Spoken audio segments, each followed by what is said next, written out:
This episode is brought to you by Homemade.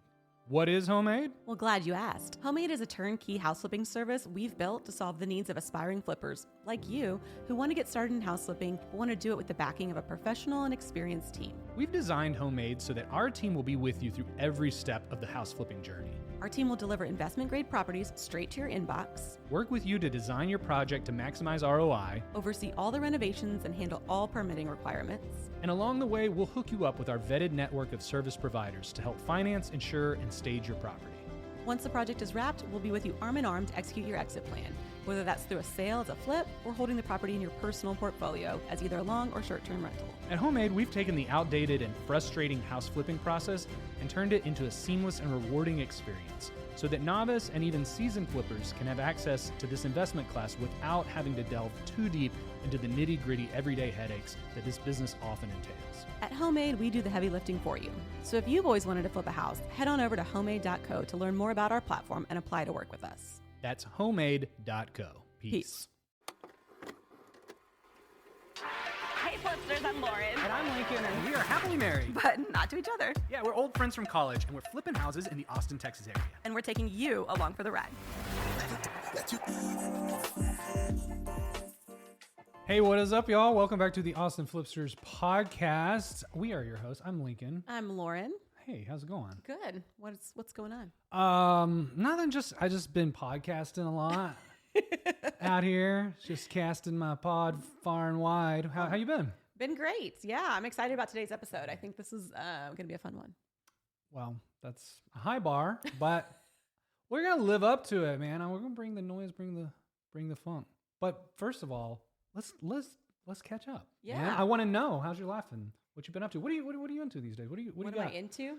I don't know what's going on with you. Yeah, well, we just wrapped a community theater play Oh. that my 3 kids are in and my husband and I do the set for.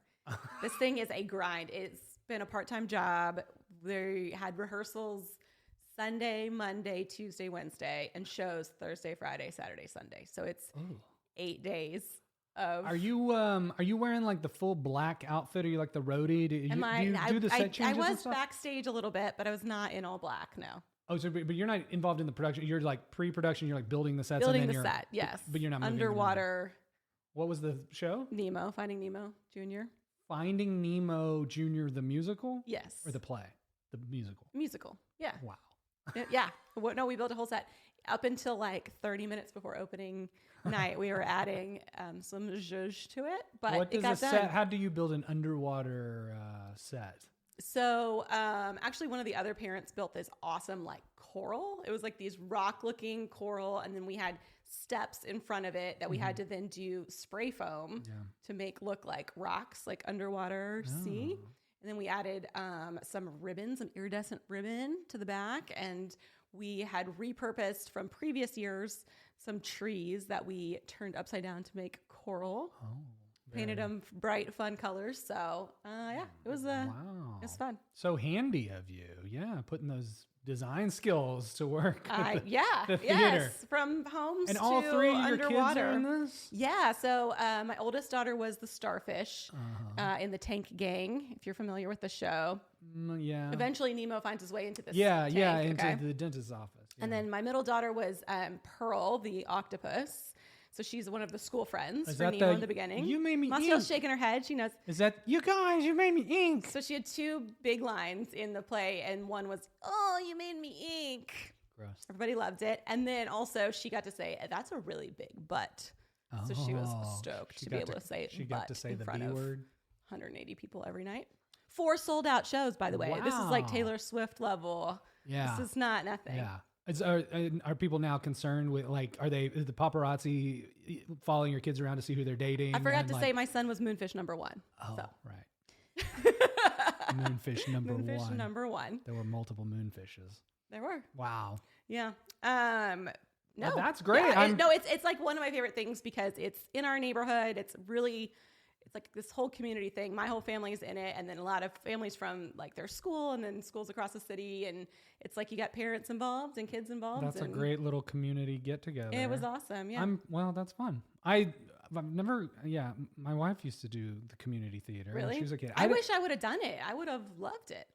I did in high school. You know, I did the musicals and one act play, and I've heard I was about into your it. theater career. It was pretty. Why don't you tell the people? I was a thespian, a big one. I was into it. Didn't you get some kind of scholarship? Are you at UT, right? I turned down a theater scholarship to go to UT. Yeah, because what do you do with that? Why would you go there even for free? Why would I go there? Even if someone pays for me to. No, it would have been fun, but then it was like, what do you do with that? You gotta go. I guess I didn't want to actually be an actor professionally. Yeah. I just wanted to semi-act on YouTube. You know, poorly. Honestly, in hindsight, yeah, it might have been. You know, what I was thinking, being an actor would have been like such a fun job. But then I looked at it, I was like, what a crapshoot, what a lottery. Where it's like you go, I don't even know what happened. You go move out to LA, you audition for a bunch of stuff, you don't get anything, and then maybe you get something, and like that's a hit or not or whatever. It just seems so like the input to output was just totally seems so much more random than what I would have liked as a career. Yeah, a lot of judgment too, I would think. A lot of judgment. A lot of judgment. Nothing like YouTube. No judgment on YouTube whatsoever. Yeah. Well, I'm glad you found your part-time calling, your volunteer calling. That's fun. Yeah, it's fun. And we're already talking about next year what the play's going to be. Yeah. Well, speaking of entertainment or whatever, you got any shows you watching? What are you watching? So right now I'm into the Gilded Age on HBO. Okay. Yeah. Okay. I know I've tried to get you to watch this before. I did watch it. I did watch a few episodes. Couldn't get into it. So this is the Downton Abbey spinoff? It's the guy who wrote Downton Abbey, and then it's a spinoff of that. So it's like you see, you know, these people are knockoffs of like the Vanderbilts, the Astors, and all these really wealthy people, They're late in 1800s, in the 1800s. New York. Yeah. Old money versus new money. Totally. And they don't like the new money. Wow, yeah. So they're not letting them get a box at the opera house. Scam. So they built their own opera house. You spoiled some of that. Spoilers. Sorry. Oh my goodness. I actually started watching that this weekend. Okay, what'd you think? With my friend. It was good. I think I like Bridgerton a little bit better. Okay. Bridgerton. But I never watched really that good. one. But this is one of these shows where you got to watch a few episodes to get into the characters, and then the girl from Sex and the City is on it. I don't think she's very Cynthia good, though. Nixon. Cynthia Nixon. Yeah, she's terrible in it. She's really not great in this role. She's not believable in it. She doesn't have nearly as much sex as she did in the Sex and the City. Different time in New York. I couldn't get into it. I got into Downton Abbey because part of it was just like the British accents that is so hoity-toity or whatever. I just couldn't. These people were not believable to me in the Gilded Age. I was just really, yeah, I couldn't get into it. What was it? All the gold, all the bling, all the extra. I wonder what they would be like. Like, what's the equivalent today of these people? I guess Bezos going to space. Like, what? Who are? Like, what? I don't think. Elon? I know. Maybe I'm not trying to get into the old money circles, and like maybe that is more hoity-toity. But I feel like the old money versus new money, people don't care as much. If you got money, you got money, and I don't know. Maybe there's not as. I don't know. I bet there's certain. I'm just sure not in those circles. That's what I'm saying. I'm not in them, nor am I trying to be in them, nor do I care to be in them. Right. So maybe it's just I'm totally unaffected. But I'm glad you're into it. Yeah. I love it. It was one of these I couldn't watch. Bridgerton was the same way. I watched a few, and I actually liked the concept of Bridgerton more. I was like, okay, modern-ish twist. I like the music, whatever. But at a certain point, it's there's only so much of that I can take. Okay, so what do you like? Enough of what you don't like. I've been watching a period piece as well lately on Apple TV. I've been watching Physical. Have you seen this? I sent you the trailer for this. I saw the trailer. It looks fun. It looked like something I'd watch. I'd watch that. You would watch this? Yeah. It's pretty good. It's like this women empowerment. Yeah, which I'm into. She's a jerk of a husband, and he evolves. Okay, he evolves over time. It's not so simple as jerk husband. The trailer definitely makes it seem that and way. he starts out that way, but he's a complex human. Yeah, it's like an 80s housewife mom who wants to start a career as like an aerobics instructor, build a aerobics empire. Is this like Jazzercise, or is this like based on a real thing, or no? No, it's not. I didn't know what it was going to be. I thought it was like maybe this is a Jane Fonda story or something like that. But no, it's like there's like characters. So it's like a Jane Fonda type. There's like a Richard Simmons type. Okay. Kind of loosely based, but it's got like I think too, if you liked like the nostalgia of like The 80s? yeah, a lot of people like Stranger Things, or like if you like the Goonies or whatever, they're like some of that energy too, which is always fun. The like 80s stuff. And then yeah, I like Rose Byrne as the star of it. I like her. What else is she in? Well, she's the voice of the mom on Bluey. Okay. She's actually weirdly in a bunch of stuff. I think her first role is in Troy. So when you're watching, do you just like picture the Bluey dog or no? She does an American accent, and I think most of her stuff she does an American accent. So you like don't even realize. That is the craziest thing. But she's Australian, right? But I'm like, could we do like flipping down under? No, and just be like Australian? No way. Well. Yeah, so that like, how do you? I don't know. It's just crazy to me. I know. Well, I think it's Maybe easier. If you've gone it's to acting easier. school. Maybe if I had gotten a scholarship. Oh wait, but no, I think it's easier for non-Americans to do American because all their like they watch a ton of American shows and it just comes naturally to them. Yeah. I don't know. Give it a watch. I will. It's good. There's multiple seasons. I think I'm not to it, but I think Zooey Deschanel maybe shows up in a season. I think as her daughter or who? No. I think they're the same age. They are? Yeah. Do you know who Rose Byrne is? Maybe I need to. She was in that movie with Seth Rogen, Neighbors, Bad Neighbors, or Good Neighbors, something. She's done like 2 movies with Seth Rogen. Oh, her? Yeah. Well, yeah, that's her. Zooey Deschanel. She's 44 years old. Look at from Zoe. New Girl. Zooey Deschanel is much younger than that. No, I bet she's 42. What? Let's see. Yeah. Look at 43. Oh my God. Boom. This is nailed it. I didn't. Yeah. Yeah. They're contemporaries. Zooey Deschanel, by the way, married a house flipper. She married one of the property one of the brothers. One of the property brothers. Oh, she did. I know. Good for them. Which one? Do we know? Jacob. Jacob? Is that one of them? I didn't even know their 2 names. Oh, is that? That's her ex-husband. Yeah, I was gonna say I don't think there's a Jacob property brother. Brought that up. No, it's Drew and Nate or something, right? Let's see. Property brothers, Zoe. I don't know, but I have a buddy that was at. He works. Jonathan Scott. Jonathan. They got the double first name thing going on. Jonathan Scott. And what's the other one's name? Drew. Scott. I nailed that. I don't know, but my buddy of mine and his wife were at a gala dinner with them, sitting at the same table. You say you're not in the high class gala. I got friends in high places. Okay. I say at gala too. Some people say gala. Gala? I don't know. So I say both. I mean, the old rich say gala. The old money says gala. It's that new money talking about. I don't know. Do you have a box at the opera or not? No, but I'm thinking of building an opera. Just get in that game, really stick it to them. That would show them. Oh man. Well, yeah. What do you want? This is enough of. I think this is probably enough. Yeah, people know about. Let's talk about something they want to hear about. A little peek into your little world and personality. I'm glad we got to know more about you. I'm multifaceted. Yeah. What do you want to talk about today? Well, let's talk about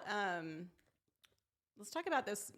I don't want to say the name of the street because I don't want to invite stalkers. But let's talk about this project. We did it as a flip episode a while back, a few years ago. Mm-hmm. And then now you've recently turned that from like a long-term rental into a short-term rental. Yeah. Mm-hmm. So I think it'd be cool to like get into kind of the why and the how and why it makes sense or doesn't, and kind of what the thinking is there. Totally. So for context, let's talk about the actual flip itself, because this one, this episode, I don't know if y'all have seen this one or not, but it was, we actually paired it with this really interesting thing we found. Yes, we called this The Little House on the Prairie, and it was a 2-parter in the video because we were gonna flip another house that we just couldn't get there. So for context, we had a wholesale company. Basically what we would do is hunt for projects all day, every day. Some of them worked, some of them didn't work. We found this house, really wanted to make it work. But for obvious reasons, as you will hear soon, it was not a great candidate for a flip, but it was made for YouTube. It just needed exposure on the internet. And so we tried to find a way to like work this project in, and we ended up pairing it with Little House on the Prairie house. Yeah. So the house that we did not buy, that we sold to another investor, was this house up. It was in Georgetown, way north of town, but kind of out in the country, a little privacy, a little acreage. Mm-hmm. And compounds. It was a compound. It was like a doomsday prepper compound. It was like from the 80s. Go watch the video if you haven't seen it. Wood paneling everywhere. Basically the set of Physical. It was, yes, it had the energy from that show. It was like 80s wood paneling. It had big mouth bass Billy everywhere. Bass, yeah, multiple. But it had like a room that was very clearly like an armory. It had all these racks for guns on the wall. And then in the backyard, buried was about I bet it was a 30 yard. Meters? What are we in England? Yeah. It's talking feet.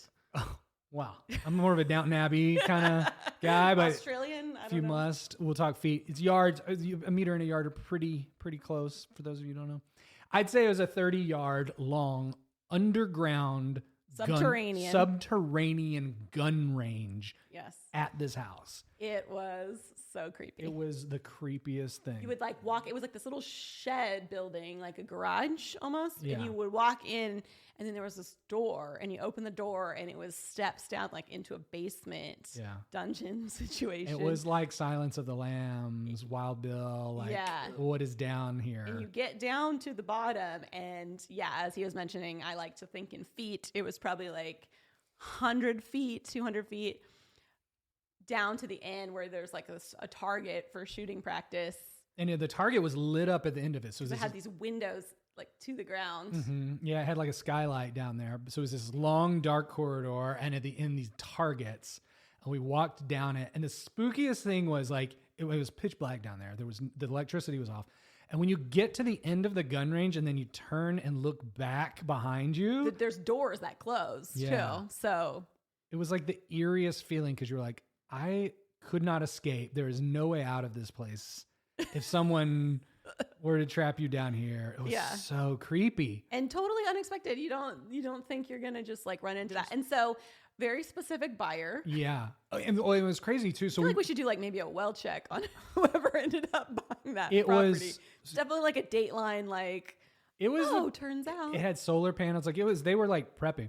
And what was crazy is we went and we toured and we walked down that and came back out, and as we were coming back up out of the gun range, we were like walking back to our cars where we parked out front, and these guys pulled up. Oh yeah, forgot about this. Got out of the car, and this is a common theme. This happened to us on the last episode. People just surprising us when we're filming. These guys showed up, got out of their cars, and they were decked out in guns. They had rifles and pistols everywhere, and we were like, once again, we have a YouTube channel. We were like, can we help you? And they were looking at us and they were like, what are you doing here? Yeah. Turns out they had like, it was a club. There was membership. Remember? They were like, they would go down and shoot. Like it was the prior owner. He had died and his son got the property. They just let these guys go shoot down there whenever they want. Right. And we had no idea. Like what if they had come while we were down there? That's what I thought. Have, like lost my mind. They probably would have shot us. They probably would have thought we were trespassing. But I had that same thought. I was like, and it was kind of like one of these standoffs. Like they thought we were trespassing. We thought they were trespassing. Yeah. But they had the guns. We just had a camera. Yeah. Oh man. Yeah. Okay. So for obvious reasons, we didn't do that house. We really wanted to do that house to make a video about it. Yeah, and the house itself too would have been a great. It was a great. It was episode. A lot of money to spend on a house just to make a YouTube video about it. Yeah, a little more than $5,000. I could justify $5,000. Right. This was like $300,000. What was the price of this? Do you remember? Yeah. It was like a normal house in Austin. Yeah. So we thought we still need to show this to the people of the internet. So we did, and we kind of got like two property tours for one in that episode. Yeah, we did a little bit about Switch, bringing us to this current property, which this one was kind of the polar opposite of that, right? Like it was needed updating, yes, but it was mostly cosmetic stuff. And walk us through the thought process there, because we really limited our flip budget to like $20,000. It was the first one was the perfect YouTube video. This one's the actual perfect flip. Right. And we've done that a ton, which is like, I know probably not the most entertaining for YouTube, but like we got to make money on these projects. So we do real flips like that actually make money. And the second house was like a real winner because it was in really good shape. It was like the perfect sort of beginner flip, easy flip. I think basically all we really ended up doing was mostly cosmetic stuff. We didn't touch the HVAC. We didn't have to do plumbing, electrical, roof. Like we swapped the flooring. Scraped popcorn. Scraped the popcorn ceilings. Took out the mauve carpet.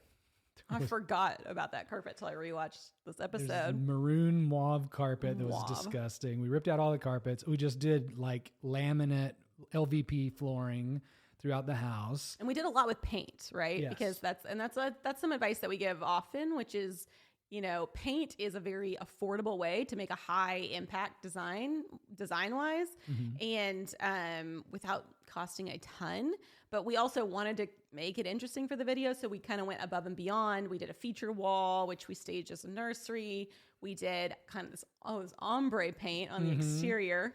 That was polarizing. That was an experiment. Yeah, there was like a Pinterest board that had like these like racing stripes for the siding when you have like horizontal siding, but this had horizontal siding, but that was scalloped.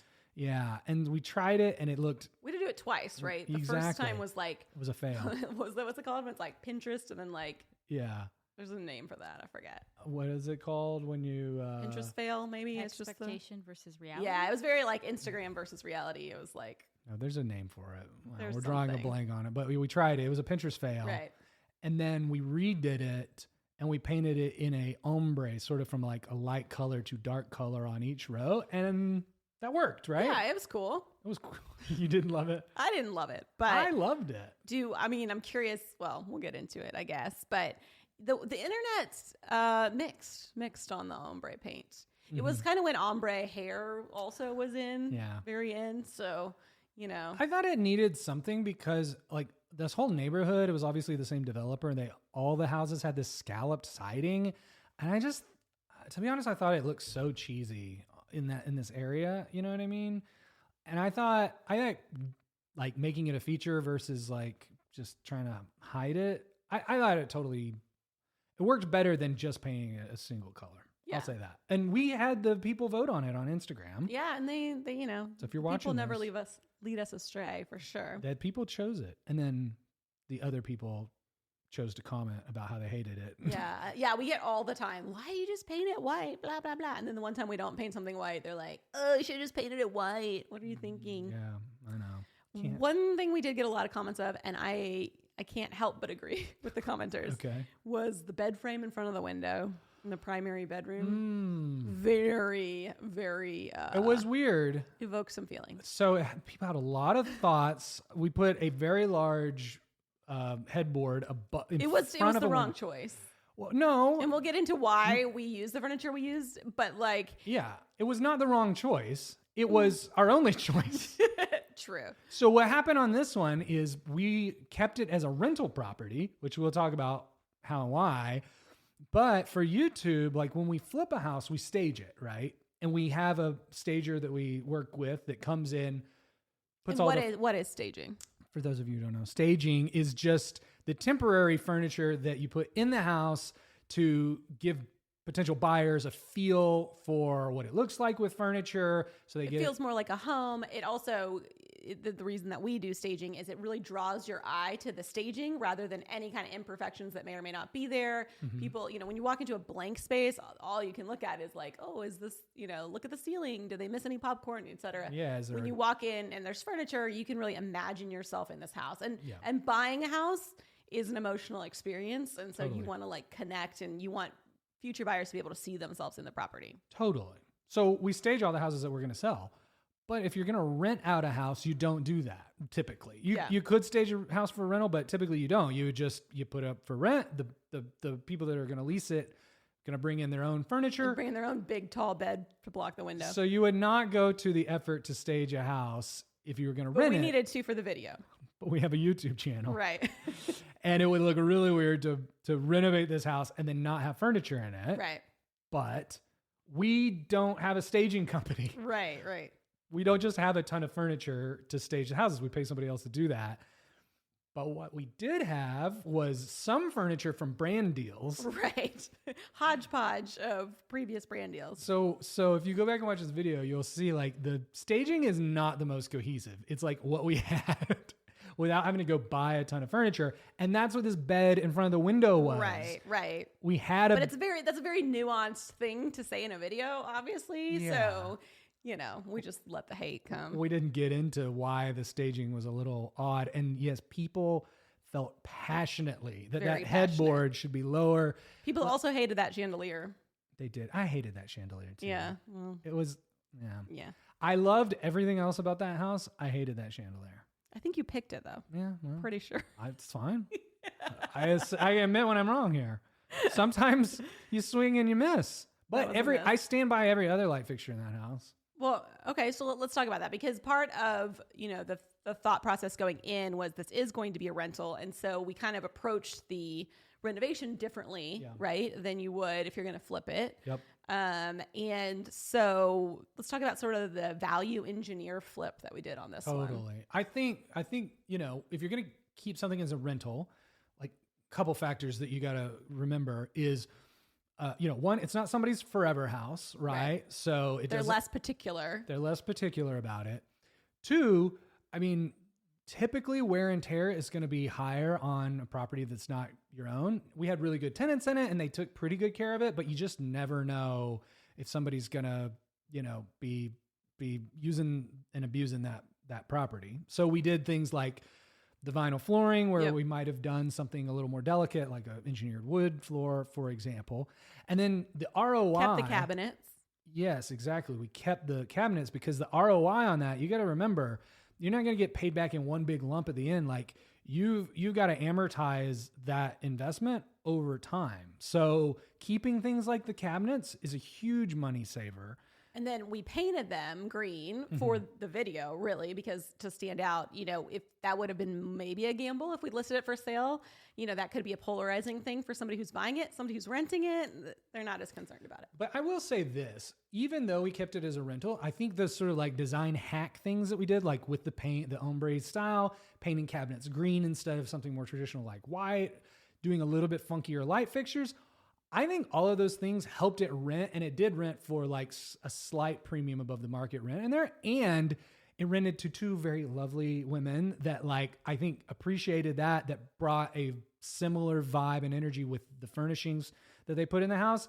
And so I think all to say it attracted higher quality tenants that paid a premium. So I think it was worth it. And it didn't cost us that much more. It was like we were saying, just a little bit more effort, you know, around painting individual, you know, shingles, different colors or whatever. Yeah.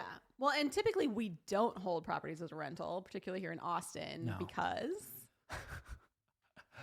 we would love to. So we built a brand on being the Austin Flipsters, but that's not because we're like flip purists or that's the only way you can make money.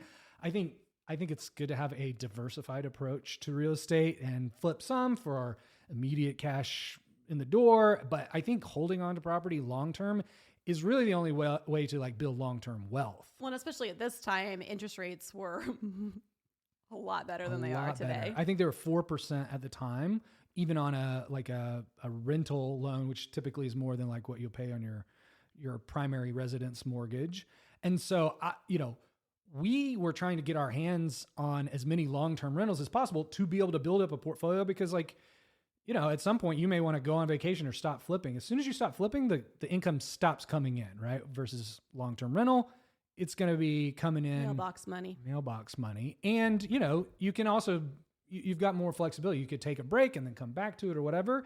And you get that long-term appreciation, which we'd been flipping in Austin for years. And like, it was just hard to watch the houses that we had flipped and sold a year later be worth 20% more than what we'd sold them for. So, you know, you wanted to get some of that long-term appreciation, but the problem in Austin is that the ratio between what you can rent a house for versus what it's worth in the market almost never pencils out to where the economics on that work. So in other words, yeah, sorry, I didn't explain that very concisely. Yeah. So in layman's terms, you can basically make more money selling it now because rents haven't gone up as quickly as home prices have. Yeah. And typically in Austin, like if you were going to put a mortgage on a rental property like that, typically the rent that you get from renting out that property doesn't even cover your mortgage and holding costs for the property. So you're losing. Because the house is worth so much. Exactly. Right. Exactly. So you've got a mortgage that's so big because the house is worth so much that isn't supported by your rental income. So typically in Austin, the rentals that you see are people that have owned the house for a very long time. So they have a much smaller mortgage to where that it works. It works for them. But if they were to go out and sell that house, they'd sell it for way more than the mortgage that they've got on it. So typically it's landlords that they don't really need the money. They're holding on to it for long-term appreciation, maybe a little bit of cash flow, but not for that monthly cash flow. But this project was one of the few ones where it did actually pencil out. We want to talk about those numbers? Yeah, let's do it. So we put them in that video. We went back and watched it. So do you have them in front of you? Yeah. So purchase price was $150,000. Which that's dirt cheap. Right. Especially for anything anywhere near Austin. Yeah. It's not 5K, but it's that 150,000. I think basically 5K in Austin. Yeah, that might be. I don't know if it's the cheapest house we ever bought, but what was the story behind it? Do you remember? I think I bought one for 125. That was like a proper house. I think part of it was just like it's a two bedroom, one bath, and it's under 1,000 square feet. Which to find a house under 1,000 square feet is like super rare to begin with. So it was just like not much house. Right. But it was, we just also got a deal on it. I got kind of a steal when we bought it. Right. Which is part of it. It was just one of these, you kiss a ton of frogs trying to find properties and making a lot of offers and finally got one accepted. And yeah, I don't know, made a ton of sense. Yeah. As we mentioned, really light rehab on this one, mostly paint, scrape ceilings, replaced floors, but with, vinyl. So it was like very affordable. $20,000 rehab. So all in at $170,000. As you mentioned, rates were at 4% back then. So basically total monthly expenses on the property is around $1,200. Yeah. So I think we broke it out into the principal, interest, taxes, and insurance, the PITI, right? And then you also factor in like vacancy and maintenance every month. So I think do you have that broken out? So I'm looking at two different things, but yeah, what we said in the video, vacancy and maintenance of $300 a month. Right. So we had principal, interest, taxes, insurance, PITI of $1,100, and then factored in $300 a month for vacancy and maintenance. So that's $1,400 a month, basically. Well, you had projected $1,600 in rent, but as you mentioned, you actually got a premium, $1,750. Yeah. So actually, we rented it out for 3 years to the same ladies. Well, one lady for 3 years that had a couple of different roommates. And I think we bumped rent by $50 each year. So I think the first year it was rented for $1,650 a month, then $1,700, and then $1,750 is what we ended at. So that was pretty good. And maintenance on it was not too crazy, except we had to put a new roof on it. Yeah. But didn't you go with a metal on this one? Yeah, we went with a metal roof on this because the roof was in good condition when we bought it, but there was a big hailstorm, so it was an insurance claim, and insurance was only reimbursed for shingled roof, but because it was like the plan is to have this thing forever, I was like, let's put a metal roof on it. Then we'll never have to worry about this thing again for 50 years. Right. So that'll pay back very slowly. But I always wonder about like if it hails again and it damages the metal roof, then I guess you get a metal roof claim because I've seen that happen. Really? Yeah. I mean, I think it's a lot more rare. But and we're getting hailstorms like every spring. Yeah, seems like. Yeah. I have a metal roof in my personal residence. I love it, and I've never had to mess with it. Does your cell phone work? I've heard that's an issue. Really? Yes. Oh no, it works. Not a thing? It works. I don't know. I mean, I've got the Wi-Fi on all the time. Okay, maybe that's it. I don't know. I just heard that. The only like complaint about it is like when it rains, it's a little very loud. Yeah, but we've got like that foam insulation, so. And for this one, I don't have to live there, So I don't have to listen to the rain on that house. No, I don't mind it in our house. It's so actually some expense on the roof. Out of pocket. So a little bit. So you had to pay the deductible on that. So that was an unexpected expense, but I think a fine one in the long run. So I think those numbers were fairly accurate. I don't think we had any other like major. So you're expenses. Cash flowing a couple $100 a month. Right. Yeah, exactly. But like, why do you feel like that's better than what we could have like sold it for? Well, it's not actually. So what we did is we listed it for sale and for rent at the same time, and we got an offer for $230,000 at the time. Okay. So we were in it for 170. We got an offer for 230. So that's a $60K delta. And if you spent, I think maybe like $20K in closing costs from commissions, It's a lot of $300 months to get to $60K. 40K. 40K. 40K net. What's the math on that? What is the math on that? I mean, you're talking about, It's impossible to know. there's no way to know for sure. We should not do math in public here. No, I mean, you're cash flowing 133 months, so that's 11 years. 11 years. Good thing you got that metal roof. Yeah, and I think this is even the calculus that most people are doing. And also when you're looking at like, should I sell this? Should I keep this? Right? It's like, okay, can I sell this? Get 40K? Like, what can I do with that 40K Now, profit right now? Like that 40K can be earning its own return, right? But I think for me, it was like, well, there's no other rentals. Like almost nothing even comes close to the economics of working. This thing does.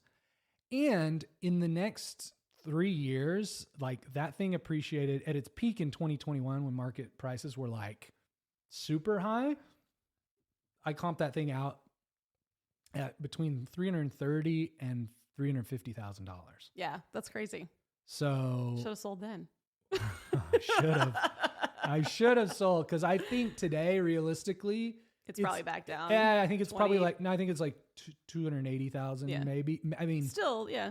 yeah, I mean, Still ahead of where you bought it. yeah, I mean, that's 100K more. And that's 50K more than what you could have sold it for at the time. Right. So by holding on to it for 2 years, and you got to remember like, okay, you could have had that 40K cash in hand, but we refinanced the property. So we put a loan on it. Yeah, let's talk about this because in our episode, we talk about cash remaining in the property as negative $1,500. I don't think people understand this process or that you can do this. So walk through like how this works. Yeah. So, I mean, one, you got to find a lender that will do this because some won't cash out all of your equity or they have requirements for how long you can hold it. But basically, because we had bought the thing so cheap, spent so little renovating it, our basis in the house, meaning like what we bought for and spent on it, was $170,000. That was so low compared to what it was worth in the market, which was like $230,000, that you could get a loan to basically cash out all of your equity in that property. And also keep in mind, we didn't buy the thing cash. So we didn't have to put up $170,000. We did it with a hard money loan. So basically we would have put in something 20% of that. Yeah. Easy math would have been 20% of that. $34,000. $34,000 plus the 20 to renovate. Well, the loan would have reimbursed for that, but we needed some working capital. But I think safe to say, like you would have needed equity of $34,000, right? So for equity of $34,000, you could have done this deal and then basically doubled your money, which is a home run to take the 34 and get 40 out of it, right? But we put a loan on it and got paid back all of that money plus $1,500 because the loan for what was the loan amount for on it? The loan amount would have been about 172, right? Yeah.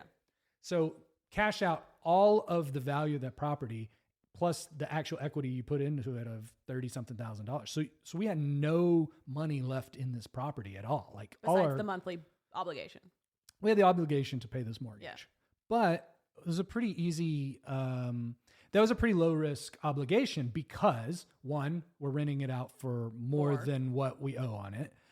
But two, like we had a market offer of $230,000. So the worst case is like if you weren't able to rent it out, or let's say you rented it out and they were awful tenants or they didn't pay their lease or whatever, you had a pretty good backup plan, was just like take your chips off the table. Right.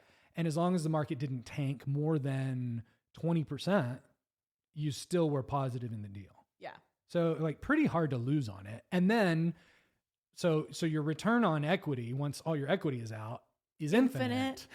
It's infinite because you've got nothing left in the deal. So I think that was also what made it an attractive long-term hold is there's just kind of like no risk in holding it, you know? And really all you're evaluating that against is like, okay, do I take all my chips on the table and just get free upside? If the market appreciates at all, which it did, that's again, infinite return. You just get free equity. Or could I put $40,000 that I could get today? Can I put that to work and have it do better than what it would do in this rental? And maybe it could, maybe it couldn't. But keep in mind, like for it to even approach like, the types of returns we saw, which is like 100% return, because again, it went from $230,000 up to $280,000. So that's a $50,000 equity return on that hypothetical $40,000. So you still did really well there. Right. But to put that $40,000 to work, it would have, and get anywhere near that return, you would have had to work for it. You'd had to flip for it. Like you would have had to actively manage versus this is like a passive investment that just grew without you doing anything. Right. Okay. So that brings me to my next topic, which is it has been a passive investment, more or less, for 3 years. Yeah. Why go through the trouble of turning that into a short-term rental at this point? Oh, man. Great question.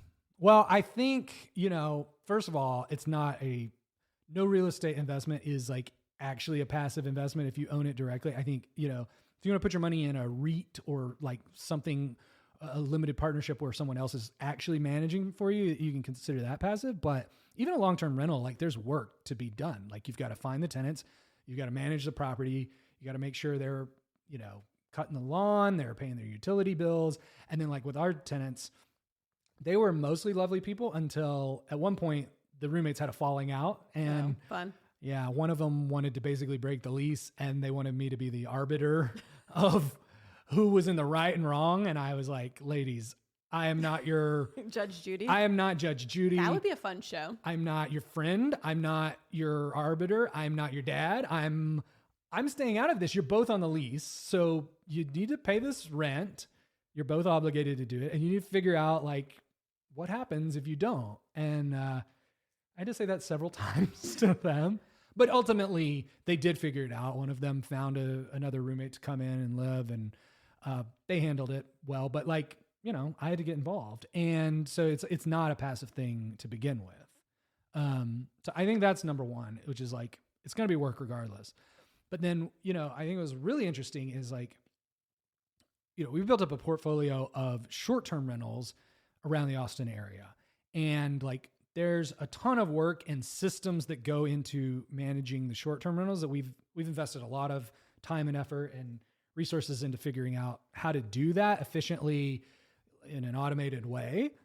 And this was the only long-term rental that I had in the Austin market. And weirdly, it was harder to manage a long-term rental than it was all these short-term rentals because You weren't set up for it. I wasn't set up for it. It was like making sure to cash checks on a monthly basis in a manual way. And because there was only one, it wasn't like really worth investing the same amount of time and attention and, effort into setting it up to be too hard to cash those checks. Too hard to cash those checks. No, I mean, it just had it had its separate accounting. If it didn't have, I didn't have the same maintenance people that were sort of set up in an automated way.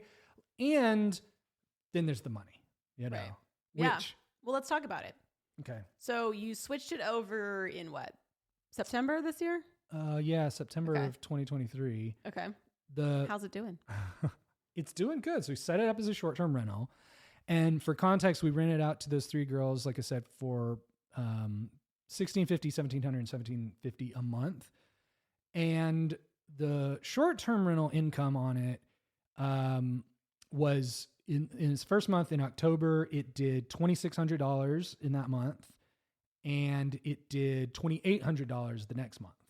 So it's like $1,000, $1,200 more per month in income. Now, like I said, there is more work to managing the short-term rental, and there's more vacancy risk. How many bookings is that a month? Like, what are you charging a night? Yeah. So the nightly rate on it, I have set up to be priced dynamically. So like it fluctuates up and down based on like demand and vacancy and what other rentals in the area are charging. But I would say on average, it's like $150 a night, maybe like $200 for, which is a good deal for its 2-bedroom. I mean, that's the thing too, is like, this was not a great layout for selling because it is a 2-1, which is really awkward. People want a primary suite, especially. Yep. or 3-2 at a kind of a minimum, or 2-2 at a minimum. Right. So this does work well as a short-term rental, probably better than even as a long-term or selling, because you're just on vacation. It's not a big deal. Right. Exactly. Yeah. I think that was probably one of the friction points why the tenants ultimately moved out, is they were sharing a bathroom in there. Yeah. No wonder they're getting roommate divorced. I wouldn't to do that. Single sink too. It was a single. It was not even a double vanity in there. Yeah. So, but yeah, to your point, I think it works as a short-term rental, and like that's a very competitive rate for like what you would spend as on at a a hotel. hotel. Oh my gosh, hotels are outrageous. Yeah, these days. Yeah, but how many guests that is? It's probably like 1 to 2 a week. And actually, I got pretty immediately. I got somebody that rented it for like 3 weeks. Oh wow! Chunk. Yeah, and that's the other thing that like surprises me about this one, because it is in Round Rock. It's North Austin. It's not like a super touristy area. Yeah, it's not. It's just surprising to me the demand that there is for Airbnbs in general, I guess. Yeah, it's interesting. People will tell you like, hey, why they're in town. And it's like, hey, I'm in town for work. Hey, I'm in town visiting my kids. Hey, we just wanted to see Austin, and they don't want to be in the like touristy. It's that ombre, I think. And they love the ombre paint on the exterior of this thing. Feeling it. And they love the chandelier in the primary bedroom, even though we hate it. Yeah. Just kidding. But I think, it's people stay. I don't think Airbnb works everywhere. Like, I don't think it works in super rural areas that there's not like a natural draw for state park or something like that. But in big metro cities, like it definitely can work, because people are just coming. Like if you drove to Round Rock on I-35, like you would see there's tons of hotels up there. Like there's Outlet Mall. There's an outlet mall. There's Kalahari. I mean, to stay at Kalahari, you're spending $1,000. Exactly. So Exactly. Yeah. So you never really know why. And like I've got short-term rentals like from down closer to San Antonio all the way up north, and like they rent. People are coming to the area. It's a thriving area. So. So okay, let's talk about the extra. So you're making about $1,000 a month more, give or take. What is sort of your calculation point and when that becomes worth it? Because I know there's plenty of startup costs associated with being Airbnb. You've got to furnish the place. You've got to, market it. You got to spend your time getting the listing ready, taking photos, totally, etc. Like, what's sort of your calculation for when it makes sense? Well, I think you got to factor in a few things. So like that $2,600, $2,800. It doesn't factor in a few things, which is basically like the ongoing, like your toiletries, your soaps and shampoos. You provide soaps and shampoos? Of course.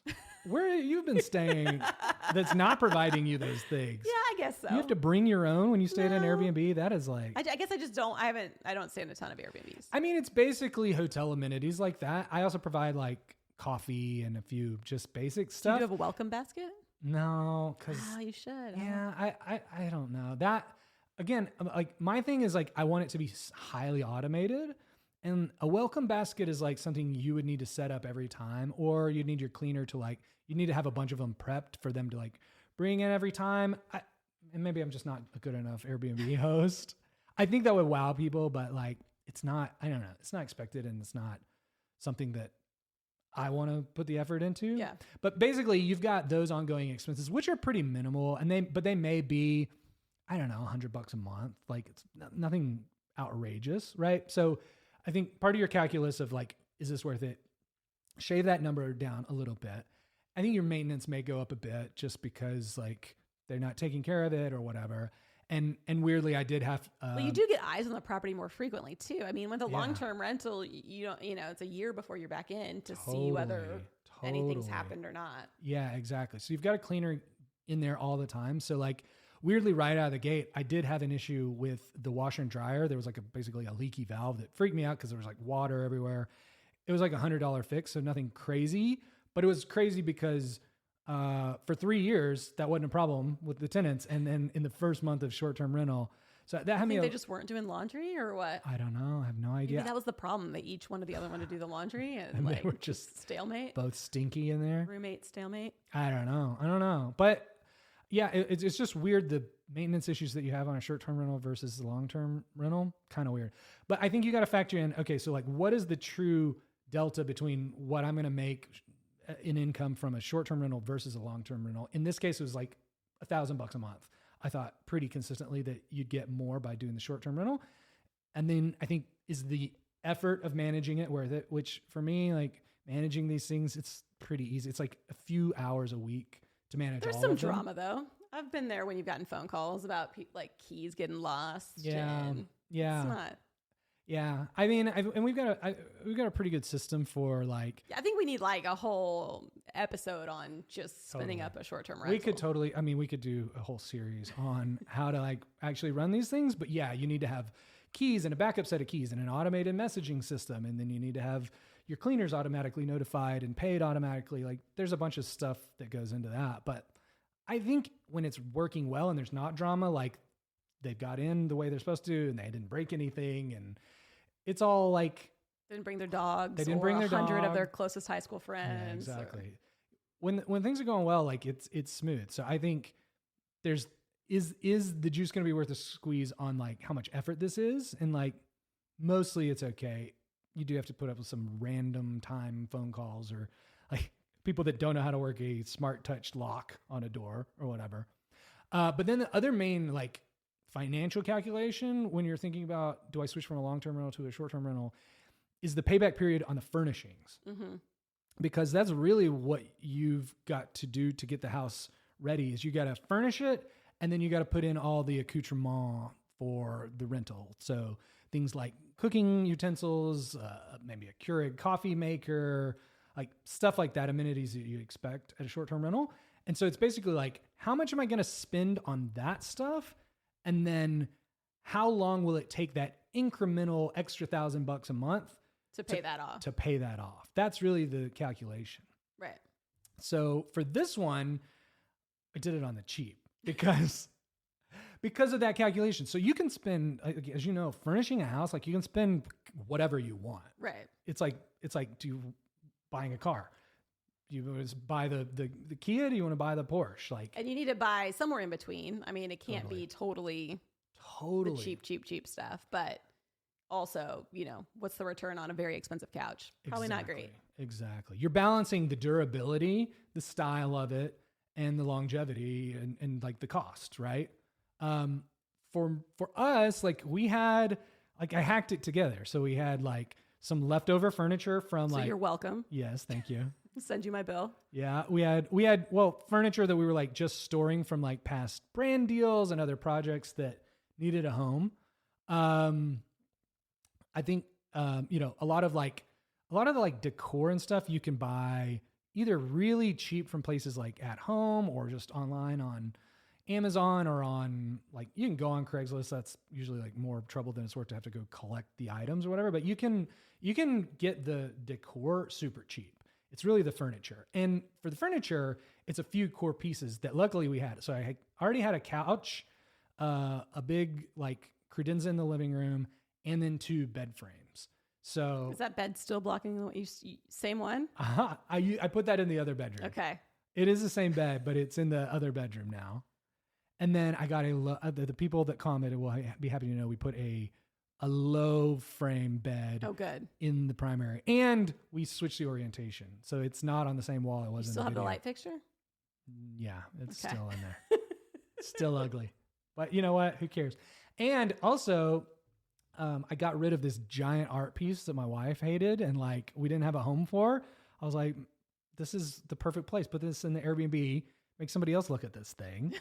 I didn't have to throw it away. I didn't have to give it away. You need to link a picture of it. Okay, so it has its own story. So there's this kid that grew up in my hometown who wanted to be an artist. Like he went to study fine art. He was like struggling student, and my dad was like, he was like, you know, trying to help him out, and he was like, I want to commission an art piece from you. This was like 20 years ago. Okay. And my dad is like an eccentric kind of guy. And he had this idea that he was like, I want a big painting of like, kind of like a creepy televangelist. I've seen this space. You've this was seen in this. your house. Yeah. Yeah, this was my house. And the reason it got to my house is because he painted this creepy televangelist and his audience sort of reacting to him, right? So he painted this, and my dad loved it. He was like, "Oh, this is great. You get a job." He looks so creepy. He didn't know. Like, he thought this was just like a made up televangelist. This guy it's dreamed definitely up. It's not a very famous one. It's a very famous. But 20 years ago, this guy was not famous. He was. No, he wasn't. Because Yes. people saw this painting and had no idea who he was. And He then, had like a mega church 20 years ago. well, yeah, I mean, he was a televangelist. In Houston, people knew who he was. Yeah. So it turns out it was Joel Osteen. Right. Do you know who this You is? don't know?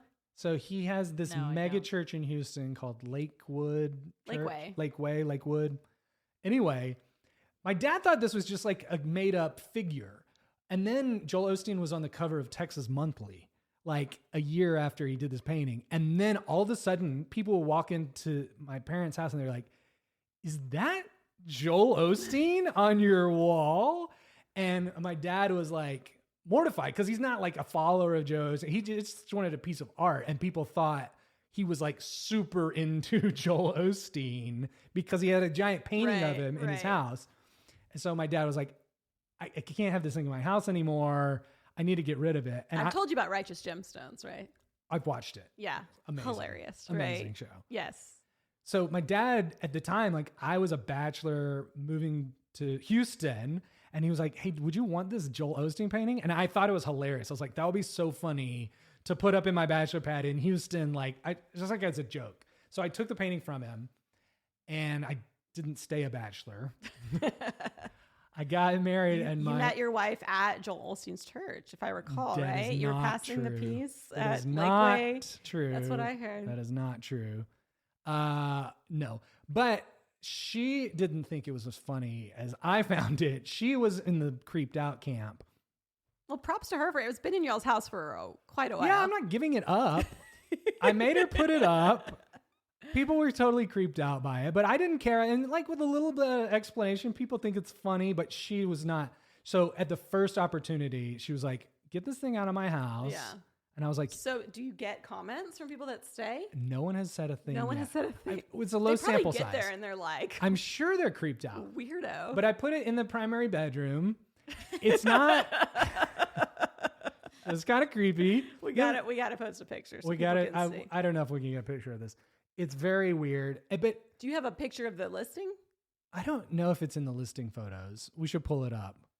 Had Lincoln pull up the listing for me so we can get. Oh, that metal roof looks good. It looks good, right? With the ombre, See, still got the like ombre, still looking good. cozy 2-bedroom. You're taking a what could maybe be a downside. Cozy means and small in real estate. You see Yeah. that in a listing, the word cozy, that means small. I think we need to do a segment that's like we make up a real estate listing for like show us some pictures of a house and we have to come up with. Totally. Yeah, I recognize all this stuff. Oh, this is some Ashley furniture. It's some article furniture. It's some Ashley home furniture. Okay, Still kitchen looking good. Yeah. Let's see. Oh, there's a big tall bed. See, okay. Yeah. See, I put the big tall bed on It's just on a so different tall. wall. It is very tall. Oh, I like the way you wrap those towels. Thank you. So hospitable there. Oh, and you still have the dogs. Repurpose the dogs from the original video. Yeah. Okay. Oh, wait. Here we go.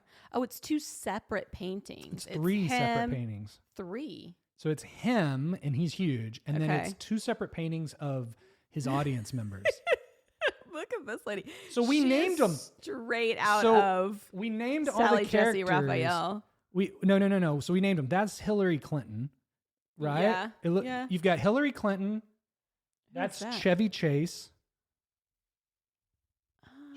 Chevy I Chase. think You've he got looks like Clay Barbara Travis. Barbara Bush behind Chevy Chase. Okay. It's Abraham Lincoln. Who is this? No, that is Harry Potter. Okay.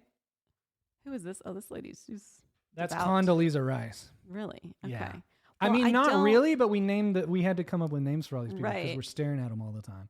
Okay. Well, we got the one wall that doesn't have. We don't see Joel.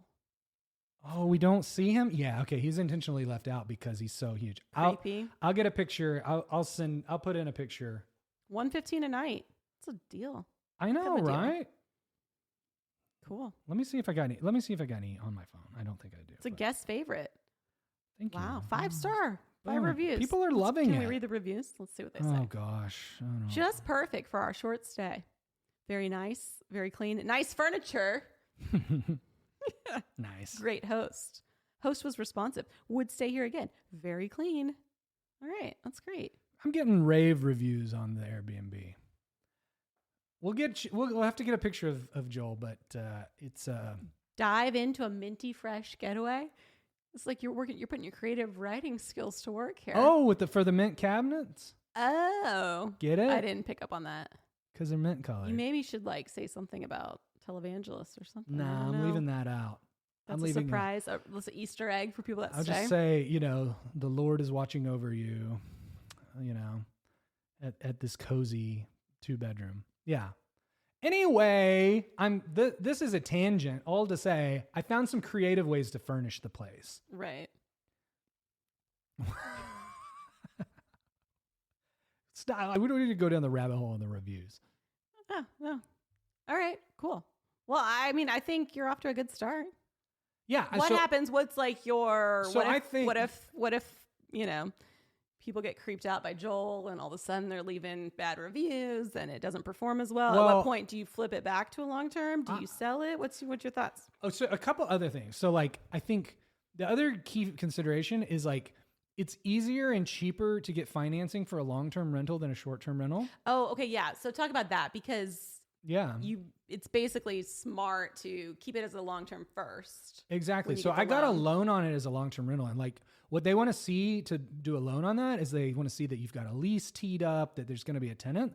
But then like after they make that loan, as long as you're paying that mortgage, like they don't really ask a lot of questions versus like if you try and get a permanent financing on a short-term rental right out of the gate, much harder to do. So to your question, like if it didn't pan out as a short-term rental, I could always go back to a long-term rental and I've got equity in it. So I could always sell it for more than what we got into it. Right. So like you've got backup options on that. And I think that's a great strategy because I could have converted it to a short-term rental years ago. You don't want to go, you don't necessarily want to go into a project where only short-term is the way to go. Totally. You have your options. And there may be a point where I like get tired of short-term rentals or the economics on that don't pan out. I just love the 5-star glowing reviews right now. You're in the high. I'm so addicted to the comments on YouTube that I need them other places too. I need positive reinforcement. More positive here on my reviews. These are some of the better reviews I've got on Airbnb, but. And I think what's great too is like you guys also provide a lot of mentorship to like the homemade clients who potentially want to do an Airbnb and have a lot of questions, and you guys can help guide them on that. Totally. So yeah, exactly. So our company Homemade, we basically work with people from like finding the projects and then renovating them, but then we also help them exit it. And obviously like we help sell the properties if it's a flip, but because we're running our own Airbnbs, if people want to set it up as a short-term rental, that's where we can really add a lot of value around all these like automations and tips and tricks and like help spin that up for them as well, which is a huge value add. Yeah. And it's very dependent on their investment goals and criteria, what the market is looking like at the moment. And so, it's a very, like every house, it's very specific and bespoke, but depending on the opportunity. And it's great to be able to pivot and have multiple strategies. Totally. 100%. Cool. Well, this was fun. This was cool. I love getting to go a little bit deeper into like something that we made an episode about. Yeah, you never would have gotten all this never had the time story to talk about this. Yeah. Cool. All right. Well, this has been fun. Thank you guys for following along. If you want to work with us flipping your own house, make sure you go check out homemade.co. Thanks to Homemade for sponsoring this video. And I guess we'll catch you guys in the next one. Peace.